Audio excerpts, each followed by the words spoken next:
Emerge Challenge Final. Please welcome the judges and startups. Hi everyone and welcome to Emerge Finals. Today we will have 5 startups from different industries and different locations. Our startups will be evaluated by judges who are experts and investors.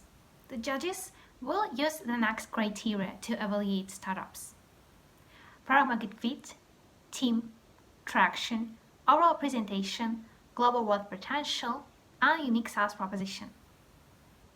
Startups will have 3 minutes to pitch and up to 5 minutes to answer questions.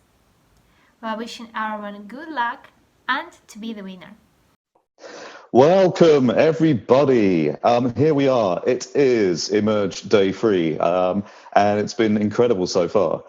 Here we are in the final Emerge Challenge.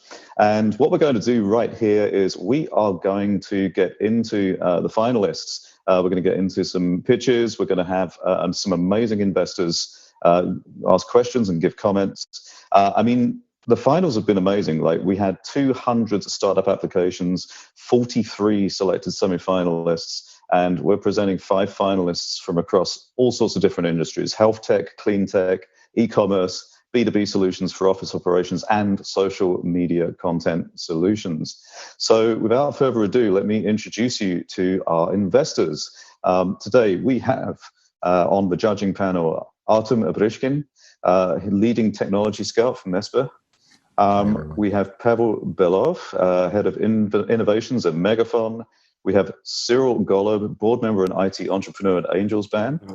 We have Bas Godska, founder and CEO of Acrobator Ventures. We have Martin Medvedsky, investment director at Flashpoint. Ricardo Schaefer is partner at Target Global. And Philippe Rehelik is startup lead for Central and Eastern Europe at Microsoft. Welcome to all of our investors, and thank you so much for being here and for being our judges today. So let's get into it. Right up from in first place, we have imin, who come from Russia. It's a video content constructor for social media platforms. So imin, please make sure that your video is on, that your audio is on, that your screen is sharing. And then just wait for us for a moment. We'll count you in. And when we count you in, we're going to give you 4 minutes for your pitch. And I will be timing you. So as an evil moderator, if you go over the 4 minutes, I'm going to cut in and stop you and let our judges have their say. So imin, please wait for your count in. And then as soon as you get counted in, we'll start you off.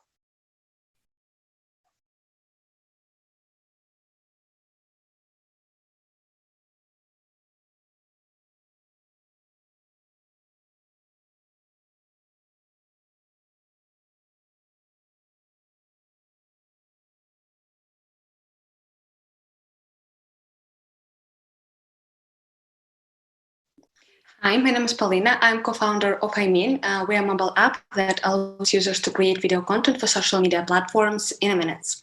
Let's take a look at the standard process of creating content. Usually it takes time and it's expensive, especially when you hire social media managers, designers, creating technical references and coordinating edits. Our main goal to make this process easier and cheaper. Everything what you need, just choose one of the ready-made templates, put your content there, use our easy-to-understand editor, and in a few minutes, get a finished content. We have subscription model. Our annual subscriptions cost $33 per month, and our monthly subscriptions cost $7.5 per month. Also, we have special offers, and now we're testing weekly subscription. Our target audience divided between B2B users and B2C users. Usually B2B users, it's businesses in Instagram, digital agencies, social media managers, and our B2C users, usually influencers and ordinary users who are producing content on a daily basis. Main platform where we focus it now, it's Instagram, because now Instagram is becoming the largest platform for online commerce. Top 5 countries, as you can see, where we're going to promote our mobile app is USA, Japan, Brazil, Great Britain, and Russia, because these 5 countries are leading in terms of numbers of installations in App Store, and also for today, 30% of our revenue comes organically from these countries, except Russia. Here you can see our direct and indirect competitors. The difference between us and our direct competitors is our unique templates and, of course, our unique features. For example, we have music feature based on artificial intelligence that allows people to generate the unique music track in one click. With this tool, we are solving existing problem when Instagram blocks users' video because of not unique music. We started our project a year and a half ago and launched first sales in July of last year. And for today, we have 4,000 daily active users. Also, last 5 months will be showing amazing results with our product metrics. As you can see, the average growth in our revenue is 50% starting from December. 70% of our revenue comes from CIS countries and 30% comes from other countries like USA, Brazil, UK, and European countries like Germany and France. Here you can see our team. 8 people work on full-time, all people have relevant experience. Our CEO, Alexei, has 8 years entrepreneurial experience working in an IT project. I, as a product manager, have more than 3 years experience working in a digital marketing and in the social media marketing like a content creator. And our team lead developer Pavel has 11 years of development experience, and his best achievement is a Camera, Israeli startup that was bought by Apple 3 years ago. And now we're using the same technology, Metal Engine, in our app to create different animations for different elements in our app. For today, we're looking for investment, and also we're always glad to collaborate with people who have relevant experience in mobile apps, like advisors and partners. Thank you for your attention.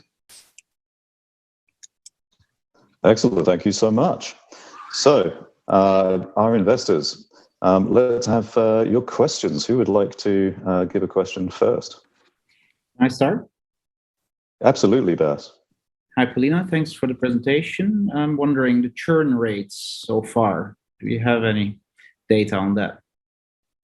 You mean, sure, it depends on country. If you mean it's like a churn rate from installations to payment. Actually, from active usage and then stopping using it actively. So you have people that are no longer a monthly active user. So you mean retention? No, churn. Well, in a way, retention, yeah. So negative retention. Okay, sure. For example, our first week it's like a 33%. Our second week is a 50%. Third week 11%, and third week it's at 9%. That's meaning the people you are kind of saying goodbye to, or the people that remain? I'm now a bit confused. No, it's like retention. How people live in our mobile app storing for weeks. People that remain, right? Yeah, that's just your usage number. I think that makes sense. Can I have a question? So what channels are you using for advertising the product? Sure. Let's start with 3 channels. App Store optimizations. We constantly work in our keywords. We have 56 localizations, and we're working with our keys. Also, we have work with influencers. Partly it's for free. For today, we have more than 50 collaborations with the different content makers in a TikTok and Instagram platforms. We integrated our unique hashtag, and in 1 month, we got more than 1 million views from tutorials that content makers creating based on our app. And also traditional advertisement channel, it's an App Store, Apple Search Ads, and Facebook advertisement. Thank you. Can you maybe explain the use case or the problem a little bit better that you're trying to solve? It was very fast in the beginning of the pitch. To understand kind of who exactly would use it. You know, you would use a tool for what kind of Sure. As I said in the beginning, our target audience is divided between B2B users and B2C users. Let's take, for example, businesses in Instagram. For example, the main goal of the businesses in Instagram to show their goods or services and produce content, show the product in stories. So they need to create at least 1 stories per day.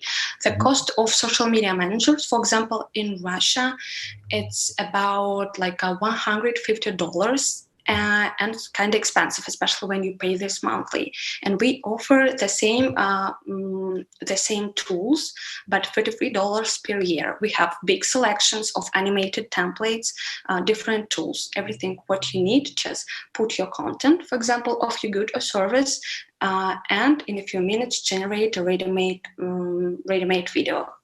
It's always for stories, is it? For now, yes, it's just for stories, and we're going to expand different formats. Okay, so you target someone in the market. We just have time for one more quick question. I know Cyril wants to jump in. Yes, please. Could you please answer what's your secret sauce? How are you going to beat your competitors? Okay, our main goal for now to turn our platform into user-generated content platform. So for today, we have our own motion designers that's produce the content, and in the end, we want to show motion designers in our app to our clients, and they will share their results with each other. So it's kind of like a TikTok, but in creating of templates, like a marketplace. Excellent. Thank you so much, Paulina, and thank you for your pitch. Thank you to all the judges for your questions. So we are going to get straight into our next startup. Our next comes from Kazakhstan, one of my favorite countries. They are called Cerebra. It's AI-powered automated diagnosis of brain strokes. Cerebra, please make sure that your video and audio are on, that you're sharing your screen, and then please wait for the countdown from our tech team. They'll tell you when to start, and I will start the timer.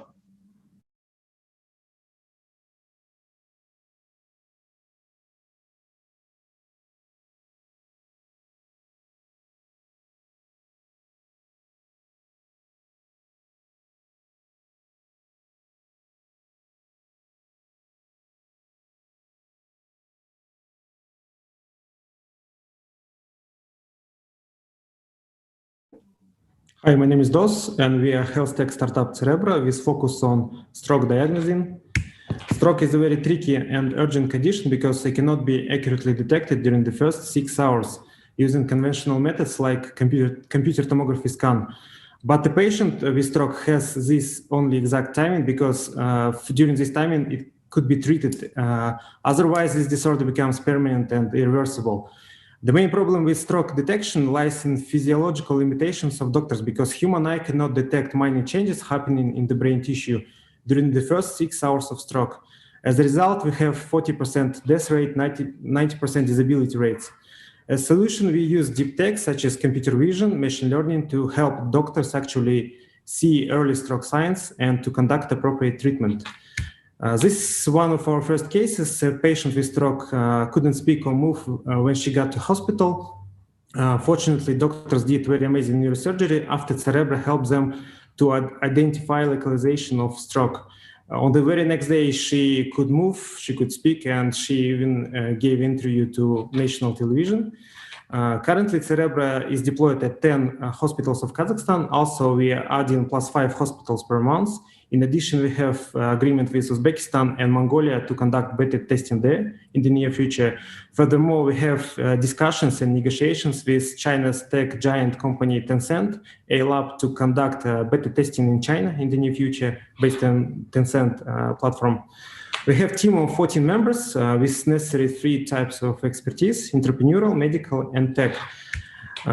Market-wise, currently it's growing market, stroke detection and treatment, because more aging population and more younger people affected by stroke. It is now $1.3 billion market, and it's growing. Our business model is a monthly subscription starting from $1,000 per medical institution per month. Competition-wise, we have 6 companies working in this field, but all of them are from well-developed countries such as US, UK. In these countries, stroke treatment and detection is based on MRI technology, but in our countries, in CIS and most of the Asia, stroke treatment is based on computer tomography technology.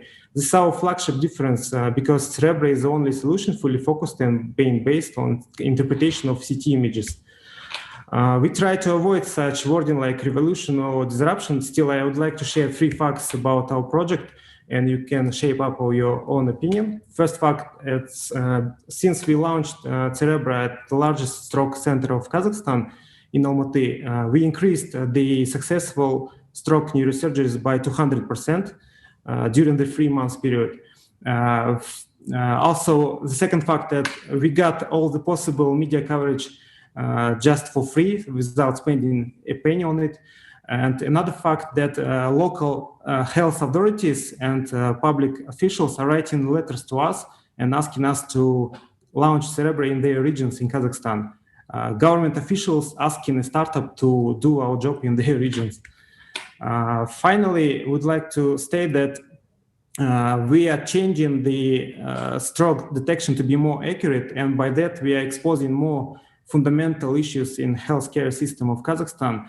And we believe that we could disrupt our healthcare system by just making one simple, huge change. Thank you very much. Thank you so much. Really appreciate it. So, Bas, would you like to come in and ask a question? Yeah, hi Dos, thanks for presentation. You went very quick through the team slide. Could you of show course. it for a sec? And while you're looking for it, in general, like, do I understand that you have no hardware? It's only kind of analysis based, or is there? Yeah, it's only software solution, cloud native. So we are like working with based on internet connection, integrating with CT Mesh, and that's it. Okay. So the team, do you have the slide of the team, or is there an issue there? Or otherwise, tell me a few words about the team. Like, yeah, for example, we have one neurologist, Alma Jusupova. She is like teacher of all neurologists in Kazakhstan. She is an author of current stroke treatment protocol in Kazakhstan. She is professor, have a lot of like publications and works, amazing neurologist. For example, in our technical team, we have guys from Cambridge University, from Moscow-based Fiztech University. We have amazing data analysts and machine learning engineers.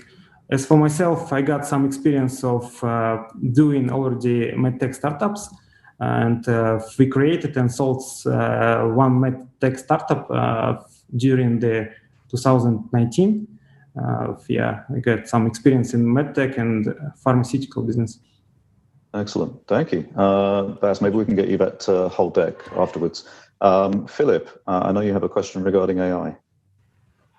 Thanks a lot for the presentation. I'm wondering how is built the AI model? It's do you have one for everyone, or do you and let's say how many inputs you use to build that? A little bit more about from the technical point of view. Yeah, good question actually, because we are using 3-layer based model.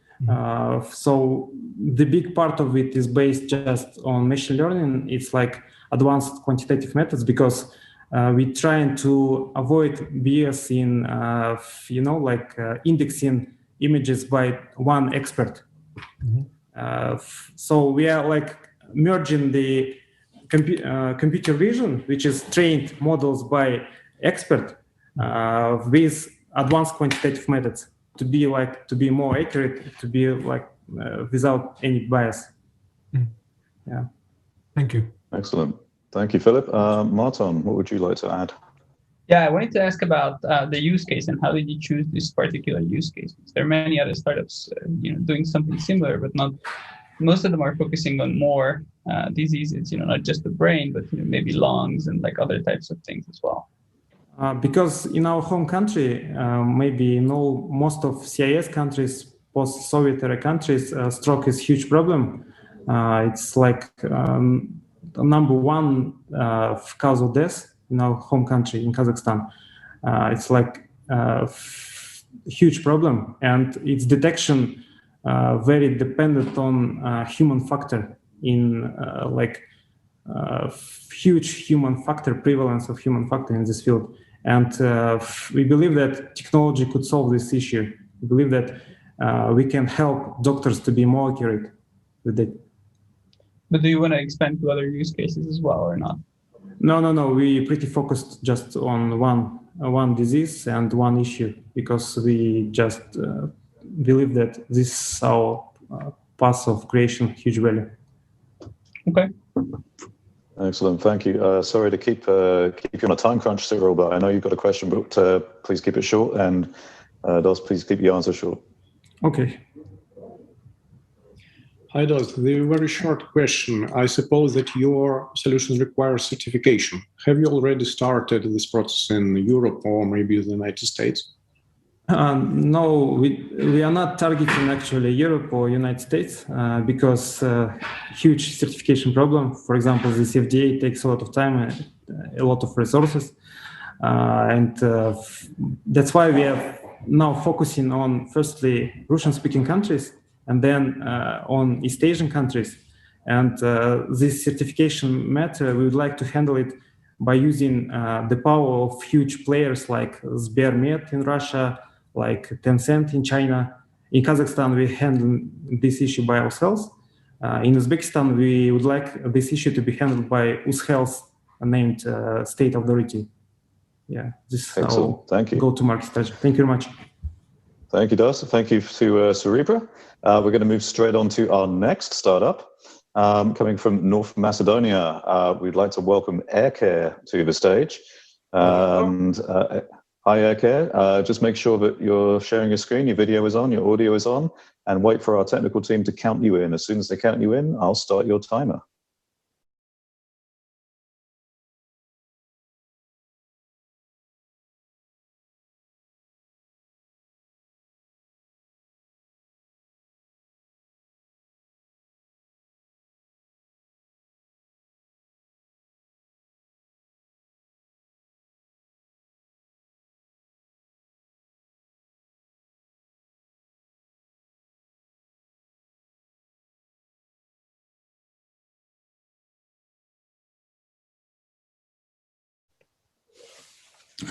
Nine out of 10 people in the world are exposed to air pollution over safe limits, and over 7 million will die this year alone due to pollution exposure.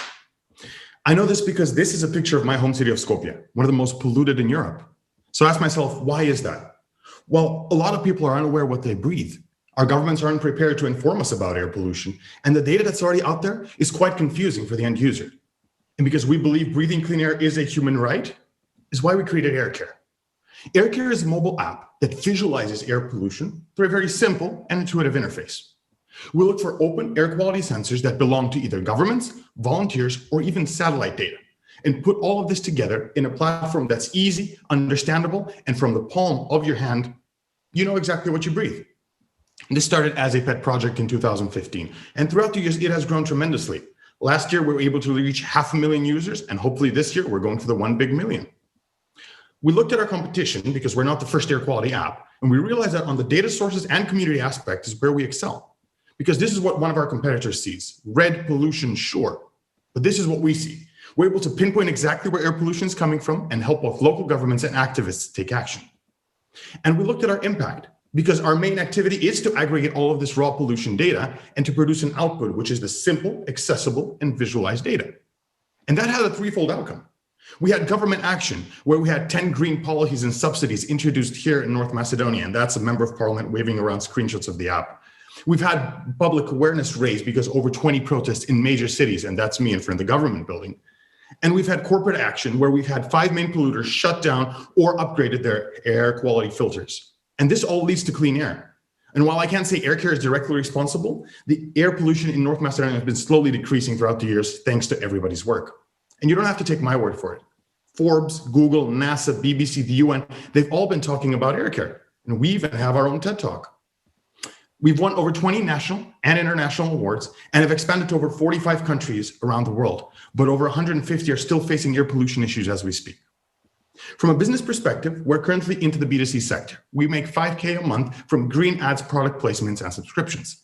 But we're moving towards the B2B sector, with 3 different products. We're creating currently a pollution dashboard to help marketers, researchers, and governments use historical data to come up with good decisions about what they can do with air quality. We have a real-time API where we provide this data directly to those who want to integrate it into their own products, and personal sensors like these ones, which are for your home and office, so you know exactly what you breathe. These are some of our future customers that are already using air pollution data, and to some of them, we're already talking about a possible collaboration.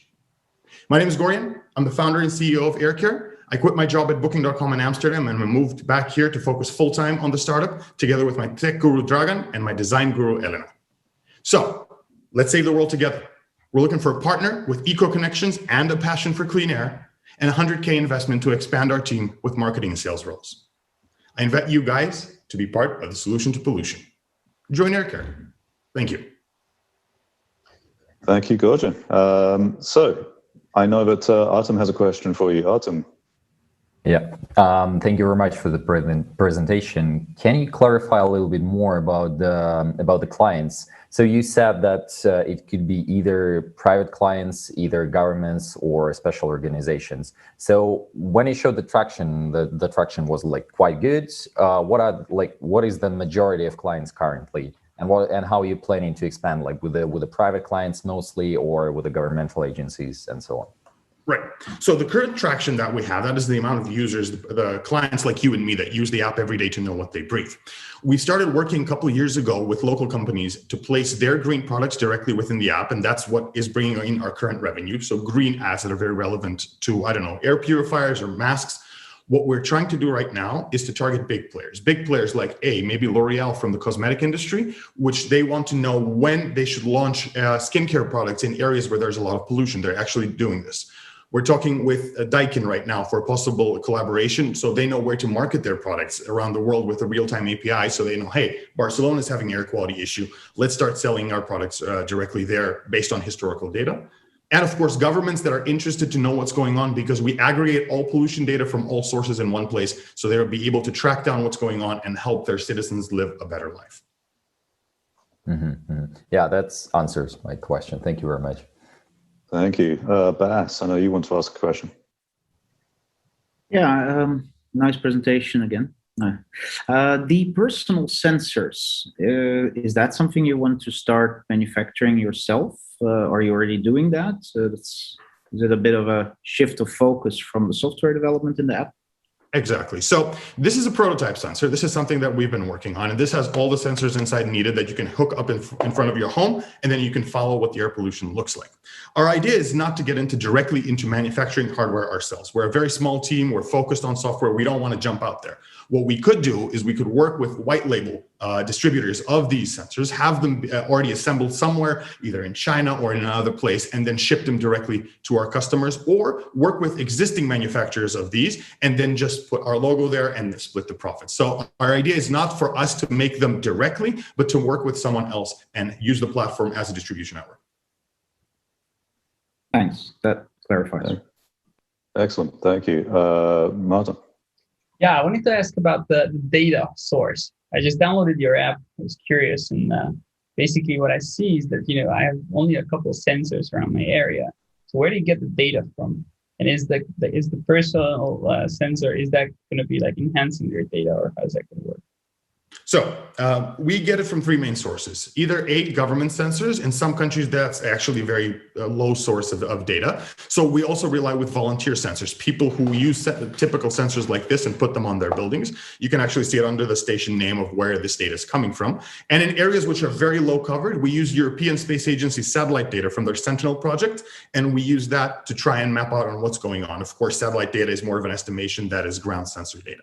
By putting sensors like this on your building, outside of your home, not only will you know exactly how the air quality is outside of your window, but you will help your neighbors and the community, because that sensor will show up directly in the app, enhancing the data-rich experience. Makes sense. Thank you. We have time for one quick question, one quick answer from Pavel. Hi, thanks for the presentation. Quick question about retention and monthly daily active users. How often users use their?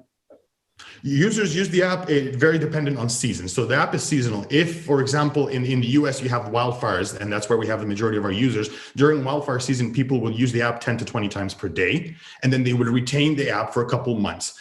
In other areas where air pollution is more focused, for example, Eastern Europe, we have people using the app throughout the year, because not only air pollution data, we have UV data, we have pollen data. So a lot of stuff that's in the air keeps people using the app, at least based on our current data, 4 times a week. Excellent. Thank you. And thank you to AirCare for your pitch. We're going to keep things moving right along. First of all, Prijeka to Latvia and CopyMonkey.ai. Please come to the stage. Make sure you're sharing the screen. Make sure you have your video and audio on, and wait for the audible countdown from our tech team, and then I will start your timer.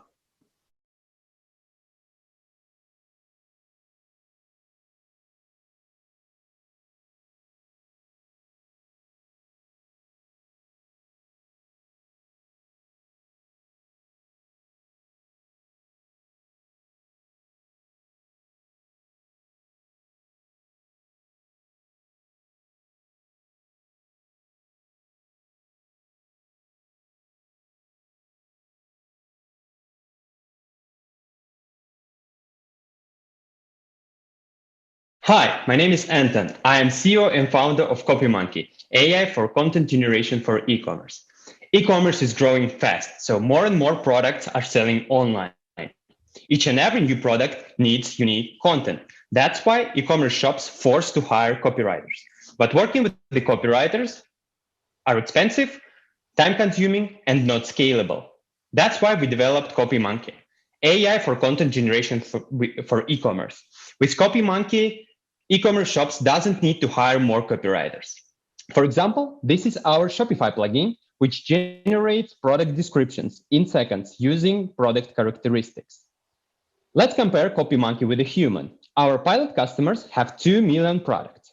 Human will write content for 2 million products within 500,000 hours. And with CopyMonkey, it can be done only within 5 hours. It sounds like magic, but it becomes possible because of the large models such as GPT-3. We trained it on tons of handpicked e-commerce data and integrated the solution into current e-commerce workflows. In our advisory board, there is a creator of Russian version of GPT-3. Also, we have an expertise in e-commerce sales and strategy. This obsessive e-commerce focus is what differentiates us from the competitors. Our competitors are tools for marketers. They do not address e-commerce pains and do not support current ways of working. As a tech geek with a computer science degree, my passion is leading R&D teams. I was doing it at Kaspersky and in the AI startup Baked by 500. So that experience helped me to bring on board 8 world-class engineers that are working with us part-time and ready to commit full-time when we will have enough resources. My co-founder, Kate, was working as a customer experience manager, so our partners and clients are in the good hands too. With Kate, we know each other for a couple of years and spent some time traveling. During that time, we survived an earthquake in Turkey, so I believe we can survive at the startup environment as well. So, and then we won the Visa Online Hackathon and decided to start our own company. Our current growth rate is 4 enterprise clients per month with a 6K projected MRR per client. We have 10 ongoing paid enterprise pilots, which gives us almost 540,000 projected ARR from that pilot. And to increase the growth speed, we are raising 200,000 euros, and we already raised 100 of that round size. So we will achieve 1 million in annual recurrent revenue in 2 years. And at the end, in 3 years, 30% of all business content will be generated by AI. And we will be a leader in the e-commerce content generation. Thank you. Paldies, Anton. Excellent. Thank you very much. Martin, I'll come to you first. Yeah, thanks. Great presentation. My question relates to the usage of OpenAI and also the pricing. Like, I've actually personally seen many solutions that do similar things on Product Hunt. So I'm curious, like, you mentioned this differentiator of being focused in e-commerce, but are you differentiating somehow on price, because there are also some free solutions, and do you actually need to pay for OpenAI at some point? Yeah, so basically, that's why we're not using the exact OpenAI GPT-3. So we are using GPT-2 combined with the root GPT-3 technology, because we don't want to pay an OpenAI until we, have a massive user base, and etc. So that's why we are not paying OpenAI and do not use GPT-3 right now. Mm-hmm. And what about the pricing? How do you price your product? Yeah. So basically, we have two target clients: enterprises and SMB. For enterprise, it's all SaaS subscriptions. But for enterprises, we're charging them per product category. For example, apparel or household chemicals, something like this. It costs 2,000 per category. And for the small businesses, we charge per product. So the subscription per 100 product is 15 euros. Okay, thank you. Thank you so much. Cyril. Anton, how are you going to track uniqueness of the generated content? Thank you.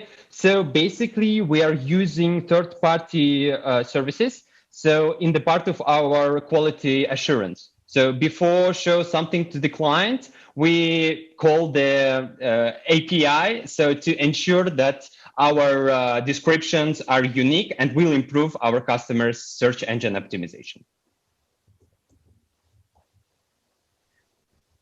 Excellent. Thank you for that answer and the question as well, Cyril. Pavel, I know you want to ask about languages.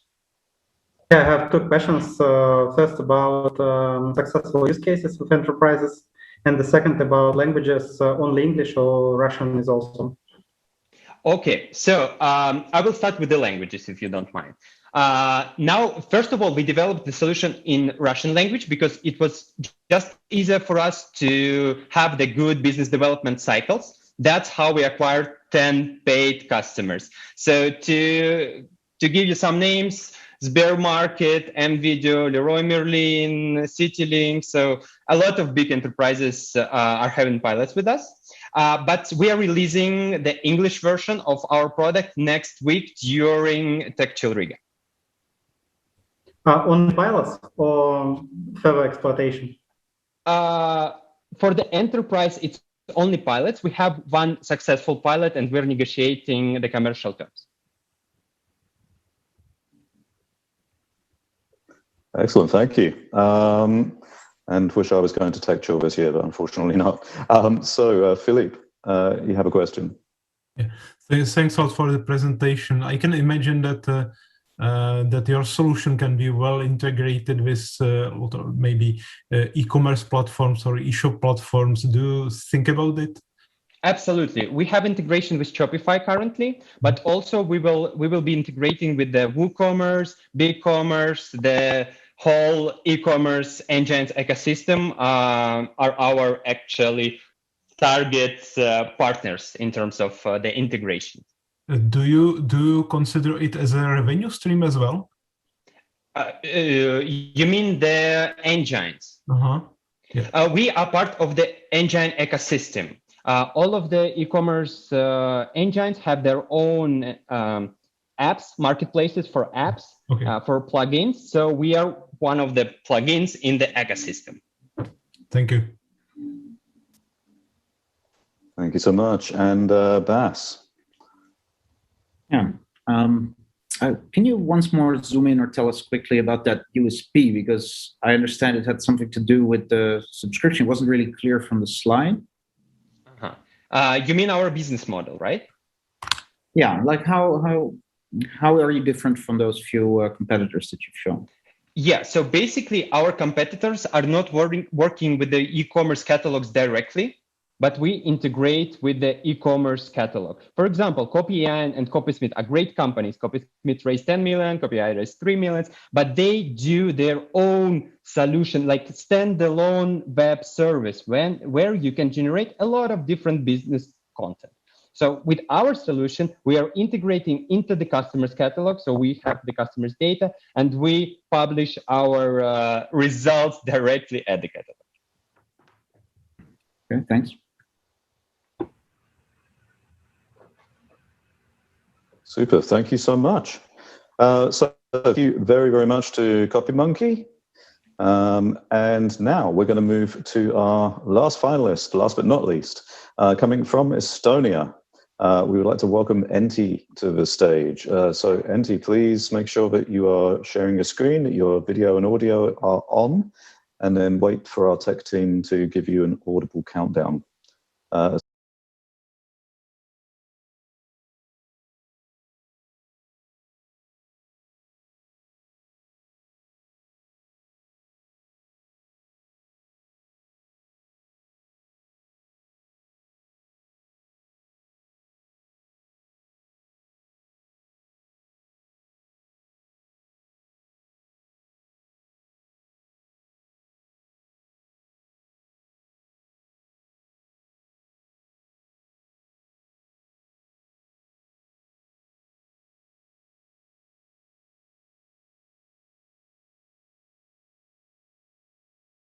Hi, my name is Kirill. I am CEO and co-founder of Enty, a software as a service sidekick in a world ruled by paperwork. We estimate that micro and small enterprises in Europe spend 10 billion euro annually on back-office operations, while the cost of lost energy and time is unmeasurable. Moreover, there are many industrial standards in every area. For example, if we want to design prototypes, we use Figma. If we want to collect payments, we use Stripe. But when it comes to the back office, there is no single industry standard for back office management. And if you want to create a contract, you use Jura. If you want to make some accounting operations, you use Awesome. If you want to make some financial management operations, you use Finmark. And as a result, entrepreneurs have to spend even more time, energy, and money to cover all their back office needs by switching across different service providers and solutions. And entrepreneurs have no chance on transparency of the whole picture and comprehensive automation. We have started our journey with one goal in mind: to become the new home for all boring back office operations. Enty is a single control panel where the client can orchestrate all business processes simultaneously, starting from basic tasks like incorporation and accounting, and continuing to more sophisticated tasks like tax management, HR management, and contract management. Just imagine a platform using which you can open a company, create a bank account, find a contact party, generate an agreement with it, sign it, receive a payment upon the contract, and then automatically receive all necessary documents and accounting records without human involvement. This platform will be Enty. But just as Rome wasn't built in a day, it was Enty. In the current state, Enty gives the ability to open a company in Europe, automate accounting, and choose a suitable banking solution for your business. And in order to demonstrate our business model in more details, I want to tell you a story of Loredana. She's our client from Italy, and her company offers online courses for military recruits in Europe. And up to date, she has purchased an incorporation for 450 euro, 2 subscriptions for virtual office and accounting.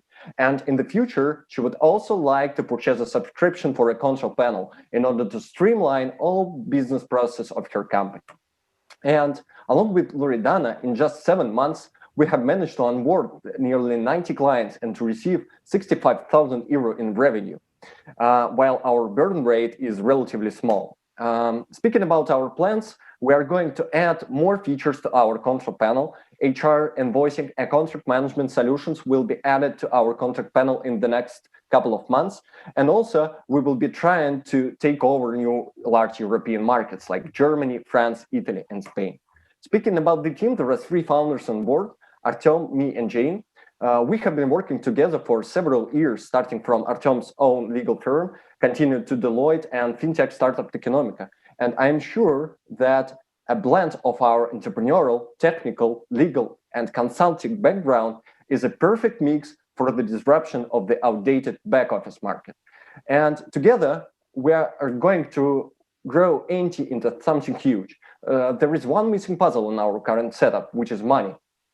In order to support our growth, we are going to raise 400,000 euro with 3 million euro in pre-manipulation. And I'm sure that this investment will help us to achieve our main goal: to save time, energy, and money for thousands of entrepreneurs worldwide. Thank you.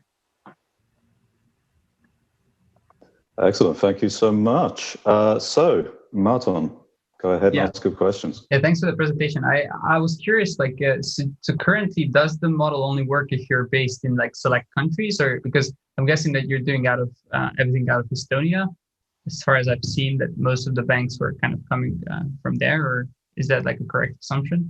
Like, I live in Hungary right now. Could I do this? Could I use your service right now? Right now, unfortunately not.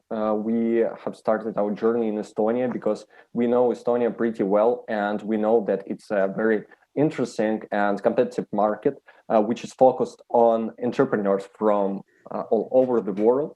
So we have started with incorporation services, and now you can open a company in Estonia and make Estonian accounting on our platform. That's it. But our main goal is to grow and deliver to the market our control panel, which will be available for companies across all Europe. Right now, our control panel is suitable only for Estonian companies, but for us, it's only the first step in our long journey, because we just want to grow, and we want to know what client want us to do. Understood. Just one more question on, how much of the work is done manually? Because I actually, like, it's funny that you mentioned Awesome. I know them well, and I know that some part of this work is actually have to be done manually still. Sure, like how much of course. Right now, we are a perfect blend of manually performed operations and automated solutions. Speaking about incorporation, you can set up a company with Enty without manual services at all, fully automatically in 15 minutes. Speaking about accounting, you can upload your documents, but after it, humans will be processing these documents. I agree that it doesn't look like a scalable solution, but we are building it step by step. Yes, right now people perform these operations, but in the future, when we have more data about business process, we will be able to achieve an earlier impossible level of automation by aggregating data from different business processes into the one place. Understood. Thank you. Excellent, thank you, Philip. I know you have a question. Yeah, I have maybe extension of what Martin asked you.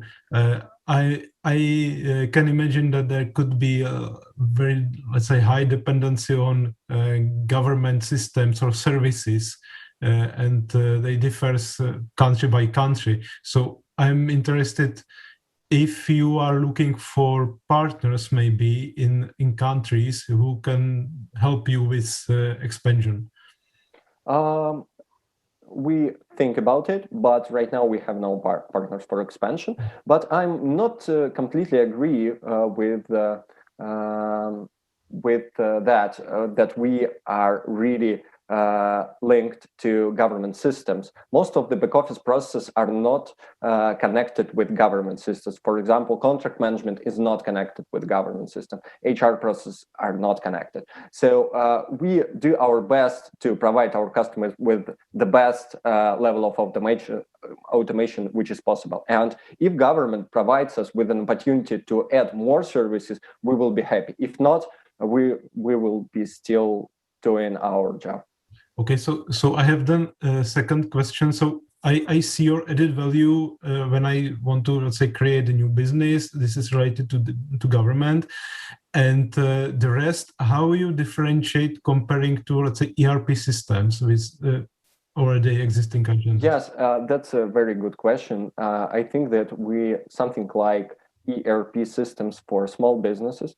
So I don't know, company with 25 full-time employees cannot integrate SAP or I don't know, Oracle or something like that, because it's a huge system. We want to build something like that, but web-based, but with intuitive design and design for human, not for professionals like accountants, lawyers, etc. Because if you know, I'm used to use SAP in Deloitte, and it is a nightmare for average person. So we don't want to beat SAP. Yeah. Okay, thank you. Thank you so much. Hey, Ricardo, we've not heard from you. I'd love to hear from you, and love to see if you have a question. Yeah, I was listening in, just in kind of split of customers, how do you see that also in terms of kind of go-to-market? Maybe you can say another word about that. Yes. Do you mean geographically split customers? Yes. Yeah. Right now, most of our customers are from European Union. 35% of customers. 30% of customers are from Asia. India is a very big market for us. And the rest of the customers are distributed between Americas and CIS countries. So we are quite distributed in terms of geography right now. But when we compete over large European markets, we will expect that most of customers will come to us from the local market. So if we compete over Germany, then customers from Germany will use Enty. And they come all inbound so far, or do you kind of have? Right now, we are only doing our marketing tests in order to understand what will be the best way for us to take over these markets. Great, thank you. Thank you, Ricardo. I'm going to leave the last very quick question to Bas and Kirill. Very quick answer, please.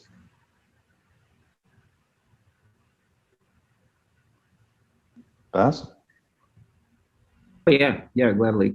Kirill, I love your moonshot of actually making life better for all the SMEs, and I guess it's a horribly tough road.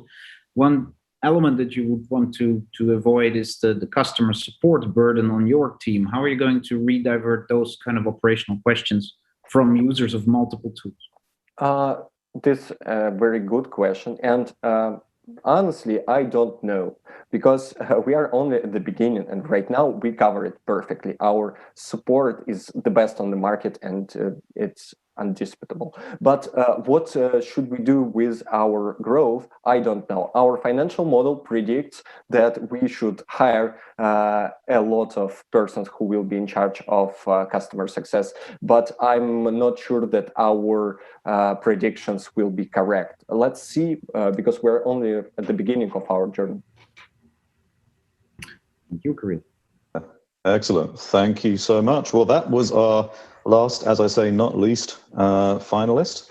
Our judges will go away now and cogitate and look at everybody's pitches. And of course, later on in the awards ceremony, we will give you the awards and tell you who's walking away with the prizing. So I just want to give a big thank you to all of our startups. Great pitches, all of you. Thank you to all of our judges, to Artem, Pavel, Cyril, Bas, Marton, Ricardo, and Philip. Really enjoyed your questions. Thank you so much for your intelligence and your enthusiasm. Good luck with scoring all of those. So we now are going to leave this particular session. We're going to go on to the next. There's a lot of options for you, attendees. First of all, please go ahead and join the Women in Tech section. It's on the main stage. It's starting in just a few moments. You've got time to get a glass of water. Of course, you've got the opportunity to do the random networking. That's in the left sidebar in Pine. So you can just scroll down and you can do some random networking there. That's starting right after this session as well. Of course, you can stay for the next pitch session at the Venture Lounge, which is also available to you. I mean, never let it be said we don't give you a lot of high quality content and opportunities at Emerge. Thank you so much to the Emerge team for putting on such an awesome show so far. Looking forward to the rest of the day.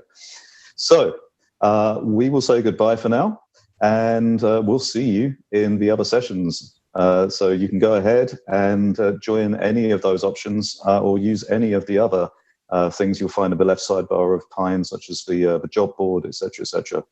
So thank you to all of our investors, and we'll see you on the next session soon.